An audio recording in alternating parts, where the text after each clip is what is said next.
Kan pergi ke lokalisasi, lihat cewek-cewek cantik, seksi gitu, Gus. Apakah tidak tergoda? Bagaimana cara mengendalikannya? Pertanyaanmu. Manusia itu kan makhluk yang aneh, Om. Sebelum menciptakan manusia, Allah sudah menciptakan malaikat. Malaikat itu sifatnya bener terus, gak pernah salah. Makanya kalau kamu pengen suamimu bener terus gak pernah salah, gampang nikahlah dengan malaikat. Tuh. Nyarinya di mana? Ya, makanya. Tuh mumpung dia masih jomblo, Gus. Dia jomblo. Jomblo. Sejomblo-jomblonya kamu saya doakan pasti akan berakhir. Apanya? Di mana berakhirnya kalau tidak di pelaminan, minimal di pemakaman, insya Allah. Innalillahi Kok jangan, Gus? astagfirullah. Gus. Kamu bilang kalau kamu dibully, dasar kamu jomblo. Kamu jawab, sorry aku jomblo bukan karena aku nggak laku. Tapi karena aku mampu menjaga kehormatanku. Setuju. Jadi tadi ya, Pak?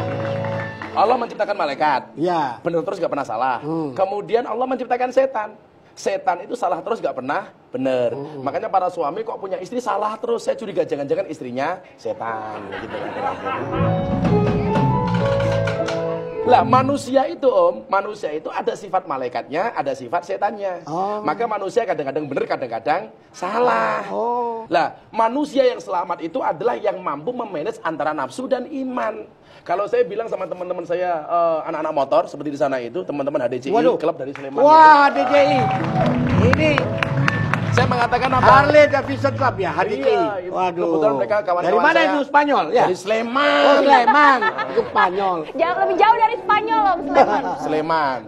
Jadi saya mengatakan mereka, iman itu adalah rem, gas itu adalah nafsu. Lah, kalau kita naik motor pengen selamat itu kan yang mampu mengkombin antara gas dan rem. Lah, ketika saya masuk ke dunia malam, saya harus tahu kapan menempatkan gas, kapan menempatkan rem. Ketemu istri di rumah, gas. Ketemu PSK, rem. Oh gitu. Iya, jangan sebaliknya. Kata, Kalau ketemu cewek di luar, wow. Ketemu istri di rumah, weh.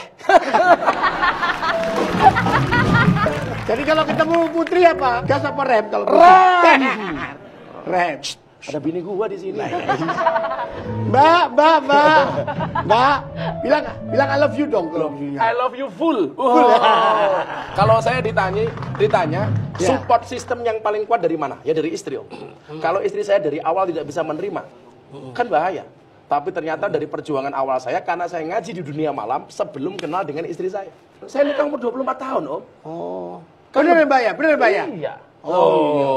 Kayaknya iyanya dalam tekanan. Saya meyakini, Om, bukan kesuksesan seorang suami pasti berangkat dari doa istri. Iya. Itu artinya apa? Semakin banyak istri, semakin banyak yang mendoakan. Mbak, bercanda ya, Mbak. Maaf ya. Karena laki-laki itu iman. Nah, ini tuntutan skenario ya. Mbak. Jangan cembokur. Tahan, Om, cuma ketemu sini. Ini punakan Om, wah tenang aja. Sorry, aku dengan dia beda pemikiran, Om. Hah? Bedanya aku dengan apa, dia beda Gus? pemikiran. Apa bedanya? Dia mikir aku mikir istriku.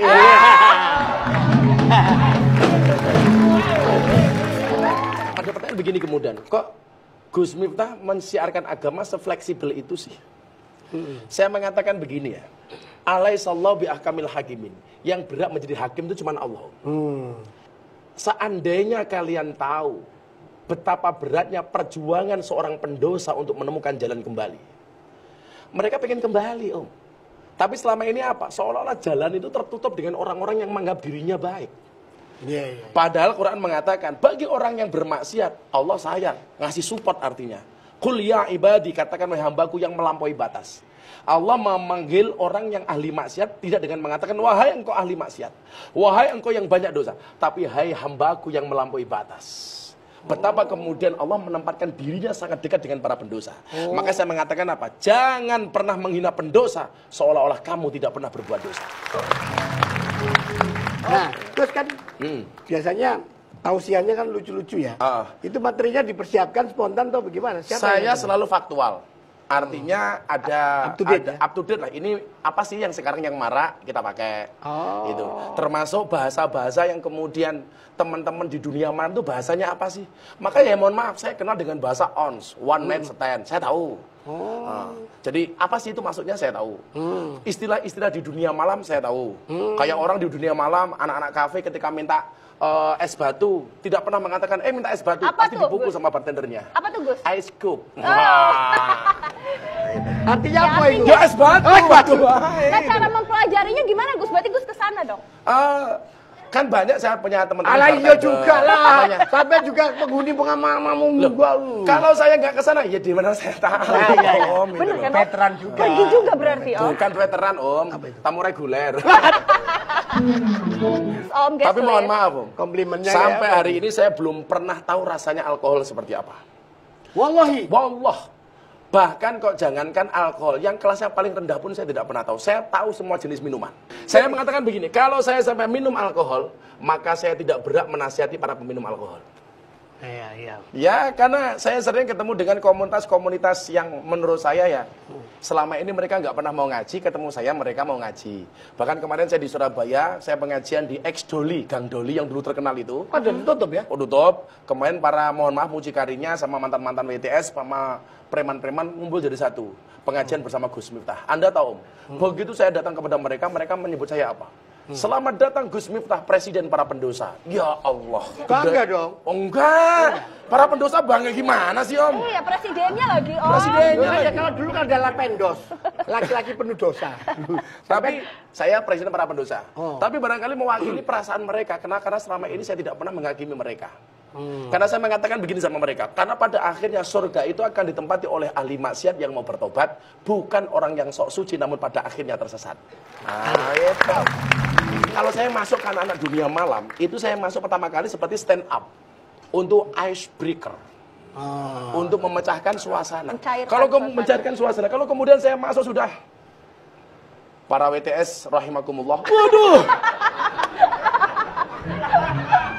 Bisa dihajar gua, Om.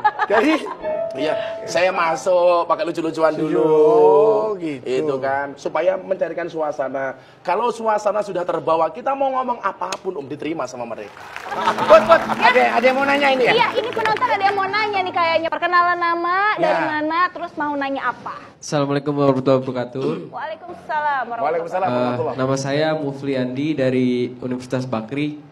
Saya mau nanya, Gus. Iya, saya mau jawab. Iya, betul. Saya kan sekarang alhamdulillah sampai sekarang masih jovisa nih, Gus. Jomblo visabilillah. Bisa. Wow. Tapi kan namanya juga anak muda, Gus. Pasti ada galau-galau dikit. Gimana caranya, Gus, biar saya gak galau? Mufli, ingat kata-kata saya. Akan datang satu saat, kamu akan dipertemukan dengan orang yang tepat. Yang kedatangannya untuk menetap bukan karena nafsu sesaat. Gus, itu mewakili banyak sekali pertanyaan di sini. Benar nggak? Makanya Benar mbak-mbak yang nggak? ada di sana ingatlah, cantiknya wajahmu hanya akan membuat laki-laki menatap. Tapi cantiknya akhlakmu akan membuat laki-laki menetap. Gus, kenapa bisa lancar sekali juga itu soal kayak Karena gitu? begitu sayangnya saya sama istri saya. Iya. Tolong di zoom dong, di zoom. Mbak, jangan terharu dulu. Kayaknya agak palsu-palsu dikit ini. Dulu Gus Miftah ini pernah juga ada cerita penderitaannya ketika berdakwah. Apa tuh? Katanya pernah ditolak di sebuah kafe, Gus ya. Apa benar tuh? Gara-gara pakai motornya butut, jelek, elek gitu loh. Jadi begini, saya mohon maaf kenapa kemudian pada akhirnya saya berpenampilan agak trendy. Ketika masuk ke dunia malam, itu yang dilihat bukan konten Om, tapi casing. Casing. Maka ketika kemudian casing saya tidak meyakinkan, mereka melirik dengan sebelah mata Om. Saya dulu naik motor butut, saya masuk kafe kehujanan. Gak ada yang sama sekali melihat Om. Sama sekali tidak melihat. Maka hari ini saya beli apapun, itu pasti ada alasannya. Saya beli motor gede karena pengen ngaji sama teman-teman motor gede. Kan begitu. Gak takut dikira riak, sombong, wah pamer. Orang ikhlas atau enggak itu yang tahu cuma dia dengan Tuhan. Gus, mau nanya dong kalau dari tausiah-tausiah Gus, pernah menginspirasi seseorang nggak sih atau menggugah seseorang Alhamdulillah berubah banyak. gitu? Tadi preman yang saya sebutkan sekarang sudah almarhum. Yang perut, yang bukan mana? Yang Jogja? Itu sebelum beliau meninggal itu mampu membangun 3 masjid. Yang terkenal ada nggak sih Gus? Saya kenal sama Deddy Corbuzier itu awalnya juga dari dunia malam. Bukan kenal di klub. Gara-gara solawatan saya di kafe, viral, saya diundang di acaranya Deddy Corbuzier. kopi susu. Seperti itu kan. Oh iya kopi susu. Oh, jangan sebut Bukan kopi susu, udah Kopi ribet susu. acara. Jangan. Bener. Waduh, Tom sampai undang terus.